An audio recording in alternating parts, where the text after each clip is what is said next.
اللهم صل على سيدنا محمد يا رب صل وسلم دائما ابدا على حبيبك. تو بھائی جان مسئلہ یہ ہے کہ نبی صلی اللہ علیہ وسلم نے ارشاد فرمایا جس کو 2 وقت کھانا پیٹ بھر کے مل گیا, جسم کسی بڑی بیماری سے محفوظ, اور رات کو سر چھپانے کے لیے جگہ مل گئی, تمیز سے سو سکے وہاں پہ, آنا نیند والی جگہ ہو, گرمی سردی سے بچنے کا انتظام ہو, مچھر ہو تو ان سے بچنے کا انتظام ہو, نیند یعنی اصل میں ضرورت نیند ہے, اور 4 دیواری ہے جہاں آدمی عزت کے ساتھ سو سکے, رہ سکے. سفید پوش آدمی کو 4 دیواری وہ سڑک پہ نہیں سو سکتا نا وہ. تو نبی نے فرمایا جس کو یہ 3 نعمتیں مل گئیں تو گویا پوری دنیا کی دولت سمیٹ کے اللہ نے اس کو دے دی ہے. اب اگر اس کو ٹینشن ہو رہی ہے نا, یہ اس کا فالٹ ہے, یہ اللہ کا قصور نہیں ہے, یہ ہوس ہے. دیکھو ہیروئنچی کو ہیروئن آپ نے ہیروئنچی کو کیا کیا, آپ نے اس کو بھوک لگ رہی تھی, آپ نے اس کو کباب لا کے رکھ دیے, ٹکے لا کے رکھ دیے, ملائی بوٹی لا کے رکھ دی, کولڈ ڈرنک رکھ دی, آپ نے کہا کھاؤ. وہ تلاش کر رہا ہے سٹا ہے, سمجھیں بات کو, مثال کو خوب اچھی طرح سمجھیں. وہ تلاش کر رہا ہے کیا بھائی, سٹا. آپ کو اس پہ ترس آیا, آپ نے کہا کپڑے بھی پھٹے پرانے ہیں اور بدبو بھی آ رہی, آپ اپنے گھر کے واش روم میں لے گئے, آپ اس کو شیمپو سے تیزاب سے نہلا دیا آپ نے اس کو, کیونکہ وہ عام شیمپو سے نہیں, یہ چرسی ہیروئنچی جو ہے نا ان کی بدبو ختم نہیں ہوتی. آپ نے چلو تیزاب زیادہ ہو گیا, ڈیٹول سے نہلا دیا اس کو ٹھیک ہے نا, ڈیٹول سے نہلایا, سروس کروائی, خوبصورت کپڑے پہنائے اس کو. کیا ان چیزوں سے ہیروئنچی کو خوشی ہوگی؟ وہ تلاش میں یار چھٹا. تو آپ نے اس پر احسان کیا, پھر اس کی جیب میں آپ نے کچھ پیسے بھی ڈال دیے کہ جا بھائی کہیں دوبارہ رات کو ڈنر کی ضرورت پڑے تو میری طرف سے وہ شنواری میں کھا لینا جا کے, یا سلاطین میں کھا لینا, یا یہ کھا لینا. اب پھر بھی ٹینشن ہو رہی ہے, تو آ کے کہہ رہے سر پھر بھی ٹینشن ہے مجھے. تو آپ کہیں گے اب جو تجھے ٹینشن ہو رہی ہے یہ میرا فالٹ نہیں ہے, میں نے سخاوت کے دریا بہا دیے, اب یہ تیرا اپنا فالٹ ہے کہ تو نے ایسی چیز کی محبت دل میں پیدا کر لی جو چیز میں نے تیرے لیے پیدا نہیں کی ہے, وہ تیری ضرورت بنائی نہیں ہے, تو زیادہ مزے لینے کے چکر میں ہے. میں نے تو مزہ دودھ میں رکھا, شہد میں رکھا, روٹی میں رکھا, بریانی میں رکھا, اور تو نے یہ حلال مزوں سے ہٹ کے کہاں چلا گیا, حرام کی طرف. تو آ گیا شراب پر اور ہیروئن پہ آ گیا, یہ تیرا فالٹ ہے. اب اس ٹینشن کا علاج یہ نہیں ہے کہ میں رزق کی فراوانی کر دوں, اس کا علاج یہ ہے کہ اس فالٹ کا علاج کر تو, یہ محبت ختم کر. تو یاد رکھو ہماری جو بنیادی ضرورت ہے بھوک کے وقت کھانا, یہ لذت بھی ہے اس میں. شدید بھوک لگ رہی ہو, دیکھو شدید بھوک لگ رہی ہو نا, کچھ بھی مل جائے مزہ آتا ہے کھانے میں, آتا ہے کہ نہیں آتا؟ دال مل جائے ایسا مزہ آتا ہے. ہمیں تو شدید بھوک لگتی ہی نہیں ہے نا, بھوک لگنے سے پہلے پھوڑ دیتے ہیں. تو وہ پھوڑنے کا لفظ میری زبان پہ بیان کر کر کے ایسا ہو گیا, وہ کہیں کسی بڑے ہوٹل میں جانا ہوا, بچے بھی ساتھ میں تھے, کوئی انوائٹڈ تھا, میں کہیں بیان تھا. تو جب میں وہاں گیا تو وہ بوفے سسٹم تھا نا, تو میں نے بچوں سے مذاق سے کہا, میں نے کہا بچوں پھوڑ دو, مذاق سے کہا نا ان کو, کیونکہ پیمنٹ بھی کی ہوئی تھی. تو وہ بچے کہتے ہیں ابو ایسا نہیں بولتے, لوگ مذاق اڑائیں گے کوئی سن لے گا تو مذاق اڑائے گا. میں نے کہا اڑانے تو بیٹا, اڑانے تو. میں نے کہا پھوڑ دو. تو وہ اصل میں شرما رہے تھے نا بچے نکالتے ہوئے, تو میں ان کو حوصلہ کرنے کے لیے کہ کھاؤ بیٹا. تو بنیادی جو ہماری ضرورت ہے, تو ہماری جو بنیادی ضرورت ہے وہ بھوک کے وقت روٹی کھانا, اور خوراک میں جو بنیادی خوراک ہے نا, آلو, گندم اور چاول, یہ انسان کی بنیادی خوراک ہے جس میں کاربوہائیڈریٹ ہوتا ہے, جو نشاستہ ہوتا ہے, جو ہماری باڈی کو رن کرنے میں کام آتا ہے. یہ بنیادی بیسک ضرورت ہے. یہ نہ ملے تو لوگ کہتے ہیں نا وہ دودھ پی رہے ہیں 1 کلو, وہ جب تک روٹی نہیں کھائے گا صحیح ہے نا, طاقت نہیں آتی جسم میں. تو یہ بھی مل رہی ہے الحمدللہ. یہ اللہ نے اتنا سستا کر دیا دنیا میں, روٹی نہ ملے چاول کھا لو, چاول نہ ملے آلو کھا لو.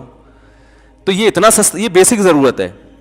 اور دوسری ضرورت اللہ نے ہماری رکھ دی گھر, چاہے کرائے کا ہو چاہے ذاتی ہو, رہنے کی 4 دیواری ہو, تیسری کہ کوئی بیماری نہ ہو. تو یہ اگر مل گئی تو ہمیں خوش ہونا چاہیے. سمجھ رہے ہیں نا, اللہ ایسا کھا رہا ہوں ماشاءاللہ, بھوک سے بھی پریشان نہیں ہوتا, اور سونے کی جگہ بھی تو نے مجھے دے دی, اور پہننے کے لیے لباس بھی مل گیا ہے, جو یہ بیسک ضرورتیں پوری ہو گئی بس اب بھی خوش نہیں ہو رہا, تو اللہ کی قسم یہ اس کا اپنا فالٹ ہے. صحیح ہے نا, اس کا اپنا فالٹ ہے. یہ ہیروئنچی ہے.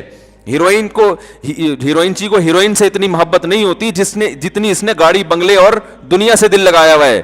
تو اس کا علاج کرو, جیسے ہیروئنچی کو سمجھایا جائے گا کہ علاج کرو. کہہ رہے کیسے بھائی؟ ڈاکٹری علاج بھی کرو اور نفسیاتی بھی. نفسیاتی یہ کہ بار بار سوچو کہ اس سے آہستہ آہستہ تمہارا سکون برباد ہو رہا ہے. یہ جو تمہیں سکون ملتا ہے نا سٹے لگا کے, یہ وقتی سکون ہے.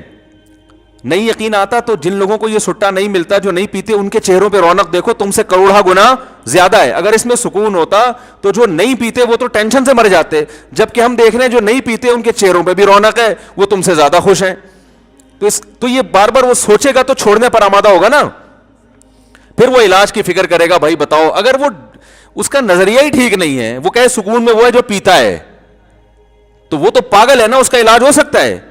تو یاد رکھیں, اسی طرح جو بیسک بنیادی ضرورتیں جب آپ کی پوری ہو گئیں, اس کے بعد اگر آپ کو سکون نہیں ہے, تو سکون نہ ہونے کی وجہ یہ ہے کہ آپ دنیا سے محبت کر بیٹھے ہیں, آپ غریبیوں کے چکر میں پڑ گئے ہیں. تو اس کا حل یہ نہیں ہے کہ آپ کی حاجات پوری کر دی جائیں, آپ کی تنخواہ ڈبل ہو جائے. آپ کے پاس لوگ اپنے مسائل حل کروانے آتے ہیں. یہ کریں کہ ایک صاحب آیا, میں اتنی ٹینشن میں ہوں, میری بیگم بھاگ گئی ہے اور علیحدگی کا مطالبہ کر رہی ہے, اور 1 سال سے میں اس کو منا رہا ہوں, مان نہیں رہی.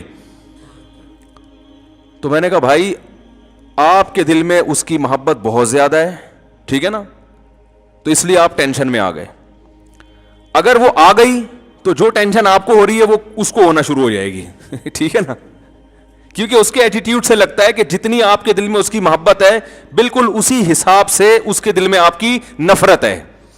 کیونکہ آپ اتنا پیچھے پڑ گئے پھر بھی نہیں آ رہی, تو اس کا 1 سال کم تو نہیں ہوتا نا.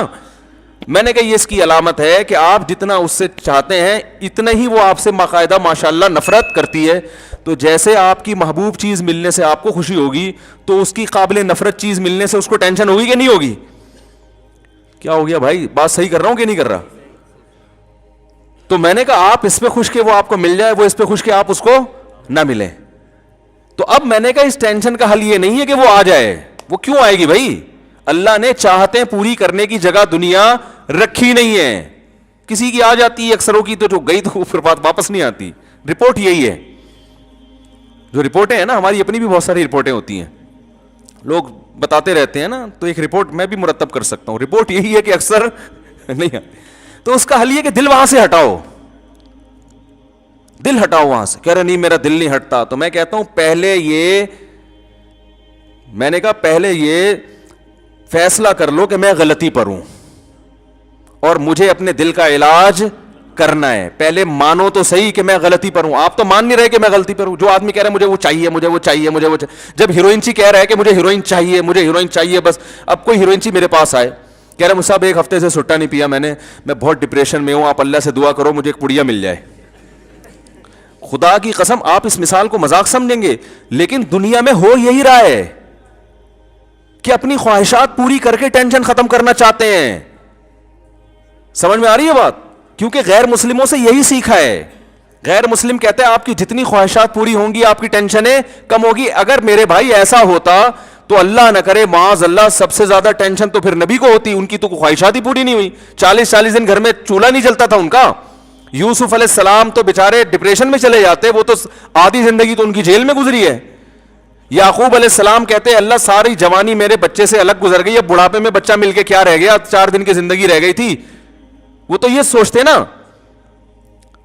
لیکن ہم دیکھتے پیغمبروں کی زندگیاں ٹینشنوں میں, مگر کوئی ڈپریشن کی گولی نہیں کھا رہے. بتاؤ یوسف علیہ السلام اتنا عرصہ جیل میں رہے, پہلے کنویں میں ڈال دیا ان کو, پھر کنویں سے نکالا تو بازاروں میں بکے, جھوٹے الزام لگ کر جیل میں ڈال دیا گیا. تو کبھی کہیں قرآن میں آتا ہے کہ یوسف علیہ السلام نے پھر وہاں کسی روحانی عامل سے رابطہ کیا کہ یار کسی نے کچھ کر دیا میرے اوپر, ٹینشن, یہ بڑا مسئلے کیا ہو گئے ہیں یار, مسلسل کام بگڑتے جا رہے ہیں. میں ابا کو سب سے زیادہ محبوب تھا, ہونا تو یہ چاہیے تھا ساری جائیداد ابا میرے نام کر دیتے, لیکن ہوا کیا ہے, میں نے بھائیوں کا کبھی کچھ بگاڑا نہیں. یہ آواز میں ایکو کیوں پیدا ہو رہا ہے بھائی؟ میں نے بھائیوں کا کبھی, باہر کا مائک مجھے لگ رہا ہے اسپیکر آن ہے, میں نے کبھی کسی کا کچھ بگاڑا نہیں, بھائیوں نے مجھے کنویں میں ڈال دیا. پھر ابھی میں 7-8 سال کا بچہ تھا, کنویں سے نکال کے بازاروں میں مجھ جیسے شہزادے کو بیچا گیا.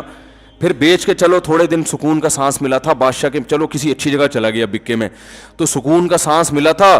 اور میں نے بادشاہ سے وفا کی, اس کی بیوی پہ کبھی غلط نظر نہیں ڈالی, اسی کی بیوی نے جھوٹا الزام لگا کے چلو محل میں آ کے کچھ سکون ملا تھا. وفا کی سزا یہ ملی کہ جیل میں چلے گئے. اور پھر جیل میں جب ہم گئے ہیں تو ایک آدمی کو میں نے خواب کی سچی تعبیر بتائی, اس کو میں نے کہا بادشاہ کو بتانا کہ مجھے جیل سے نکالے, تو وہ کمبخت جا کے بادشاہ کو بتانا ہی بھول گیا. کسی نے کچھ کر دیا ہے بیٹا, یہ تو بندش کے علاوہ کچھ ہو ہی نہیں سکتا, یہ تو بھائی 100% بندش ہے. کیا خیال ہے بھائی؟ اور اللہ کو میں ہی ملا ہوں ٹینشنوں کے لیے, ہیں میں ہی ملا ہوں اللہ کو, ساری جوانی اسی میں گزر گئی, سب کچھ. ایک دن بھی ٹینشن والی بات ان کی زبان سے نہیں نکلی. جب بات کر رہے ہیں ایسے پیارا کلام ان کی زبان سے نکل رہا ہے.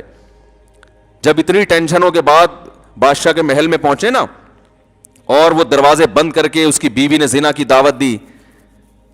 کوئی اور ہوتا کہتا بھائی میں تو ٹینشن میں ہوں, میں تو کر لوں تو میرے لیے تو گنجائش ہے, مجھے تو یہاں نکاح کون کرے گا, اجنبی ہوں, ہے نا. لیکن کہہ رہے معاذ اللہ انہ ربی احسن مثوایا, میرے رب نے بادشاہ کے محل میں مجھے پہنچا کے ٹھکانہ دے دیا.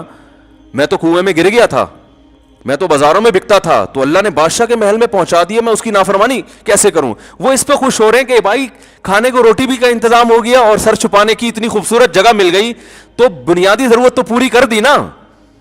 تو اب اس کا شکر کا تقاضا یہ تھوڑی ہے کہ میں برائی کی طرف جاؤں, یہ تو نہیں ہو سکتا مجھ سے. پھر جب الزام لگ کے جیل میں گئے ہیں, جیل میں جانے کے بعد جو 2 شخص آئے نا تعبیر پوچھنے کے لیے, تو ان کو پہلے دین کی دعوت دے رہے ہیں. ان کو خواب کی تعبیر بتا کے کہہ رہے ہیں کہ دیکھو ذالک من فضل اللہ علینا, میں نے سچی تعبیر جو تمہیں بتائی ہے نا, یہ اللہ کا ہم پہ فضل ہے. حالانکہ وہ کہہ سکتے تھے اللہ کا فضل کہاں سے بھائی, دیکھو جیل میں پڑے ہیں یار بغیر کسی جرم کے بھائی.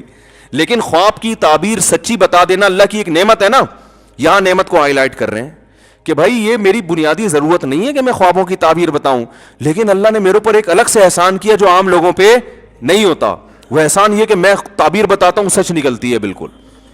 پھر آگے بتا رہے ہیں دیکھو یہ جو اللہ نے مجھے اتنا پروٹوکول دیا ہے, اتنی عزت دی, اس لیے کہ میں شرک نہیں کرتا, توحید پر ہوں, میں تبلیغ بھی کر دی ان کو. کتنے زیادہ, یعنی پھر جب جیل سے چھوٹے ہیں, جیل سے چھوٹ کے پھر ابا کو بلایا, ابا آئے اور سارے بیٹے آ گئے, تو پھر ابا سے بغلگیر ہوئے مصر میں نا. تو پھر ابا کو جو کہانی سنا رہے ہیں ماضی کی, اس میں ٹینشن والے سارے واقعات کو اسکپ کر دیا انہوں نے, ٹھیک ہے نا. کنویں میں ڈالنے کا تذکرہ کر ہی رہے, کنویں سے نکلنے کا کر رہے ہیں. جیل میں جانے کا تذکرہ نہیں کر رہے, جیل سے نکلنے. اذ اخرجنی من السجن, میرے رب نے اس وقت بڑا احسان کیا جب مجھے جیل سے نکالا ہے بھائی, کیونکہ بہت سے جیل میں جاتے ہیں نکلنا نصیب نہیں ہوتا. میرے رب نے احسان کیا مجھے جیل سے نکالا. اب چونکہ بھائیوں کو معاف بھی کر چکے تھے, تو اب ان کو بھی آر نہیں دلا رہے کہ تم کمبختوں نے مجھے کنویں میں ڈالا تھا تو میرے رب نے احسان کر کے مجھے کنویں سے نکال لیا. جب معاف کر دیا تو اب کیا تذکرہ, من بعد ان نزغ الشیطان بینی وبین اخوتی, یہ سب کچھ اس وقت ہوا جب شیطان نے میرے اور بھائیوں کے درمیان غلط فہمیاں ڈال دی تھی, نفرت ڈال دی تھی. سارا جو برائی شیطان پہ ڈال دی ٹھیک ہے نا, بلی کس پہ ڈال دی؟ شیطان. کیسا ظرف ہے بھائی, لا تثریب علیکم اليوم, کوئی گناہ نہیں ہے, معاف کیا جاؤ یار, بس مقدر تھا, اللہ نے ایسے ہی مصر کا بادشاہ بنانا تھا, نوازنا تھا, ہو گیا. اور اذ وجاء بکم من البدوی, اے میرے ابا اللہ نے آپ پر احسان کیا, گاؤں سے نکال کے آپ کو شہر لے آیا. ساری نعمتیں بیان کریں. ایک دفعہ بھی نکاح کہ ابا وہ سفلی ہو گیا تھا, وہ فلانا جو ہے نا بنگالی بابا, وہ بنگال کا جادو جو لکھے ہوتے ہیں نا, وہ میں اس کے پاس گیا تھا تو یہ ہوا ہے. وہ جو بابا بیٹھا ہوتا اس کے تو وارے نیارے ہو جاتے. حضرت یوسف علیہ السلام نے بیان کیا, اے اللہ, اپنے والد سے کہا جا بکم من البدوی, اللہ آپ کو گاؤں سے لے کر آیا, دیہات سے لے کر آیا. کیسا صبر, کتنے آرام سے اس غموں کو, اس لیے کہ بھائی یہ تو دنیا میں جو بنیادی ضرورت کی چیزیں تھیں وہ تو بہرحال مل رہی تھی. خواہشات پوری کرنے سے کبھی بھی سکون نہیں ملے گا. خواہشات پوری ضرور کریں, ہوس نہ کریں, پوری ہو گئی اچھی بات ہے, گریوی مل جاتی ہے خوش ہوتا ہے آدمی, چلو یار روٹی بیوہ ہو گئی تھی, روٹی بیوہ ہو جاتی ہے نا وہ, تو اب چلو یہ دبو کے کھا لیں گے روٹی بھی. غریبی کا جو فلسفہ ہے وہ یہ تھا کہ روٹی بچ جائے, ضائع نہ ہو جائے نا, اور نہیں ہے تو کوئی بات نہیں, کھا تو لیا نا ہم نے. تو بنیادی ضرورت تو پوری ہو گئی. اب ٹھیک ہے, لوگ کیا کرتے ہیں, فلاں کے پاس ایسا, فلاں کے پاس ایسا, تو بھائی فلاں بھی مر کے ختم ہو جائے گا تھوڑے دنوں میں, ٹھیک ہے نا. بڑے بڑے آئے, مر کے چلے گئے, قبر میں آپ کی اس سے ملاقات ہوگی, ایک ہی کنڈیشن میں ہوں گے دونوں. جس نے بنگلہ بنا لیا, جو کرائے پہ رہ رہا ہے, مرنے کے بعد قبر میں الیک سلیک ہوگی برزخ میں. ہاں بھائی اب کیا کہے گا, بھائی میری بھی جیب خالی, تمہاری بھی جیب خالی. تو فیوچر دونوں کا ایک جیسا. آپ کرائے کے گھر میں رہ رہے ہیں, آپ کو پتا ہے فیوچر میرا ایسا ہے کہ بحریہ ٹاؤن پہ 6 بنگلے مل جائیں گے مجھے, خوش ہو گے نا آپ. اور ایک اپنے گھر میں رہ رہا ہے, اس کو پتا ہے کہ فیوچر ایسا ہے کہ میں یہاں سے نکال دیا جاؤں گا, تو خوش کون ہوگا؟ فیوچر کو دیکھ کے. تو فیوچر ہم سب کا ایک جیسا ہونے والا ہے, ٹھیک ہے. تو کسی کی ترقی سے نہ تو جلنے کی ضرورت, نہ ٹینشن میں آنے کی ضرورت. ترقی ہے, یہ ترقی کے بعد پھر تنزل ہے, مرنے کے بعد بالکل ایک جیسے.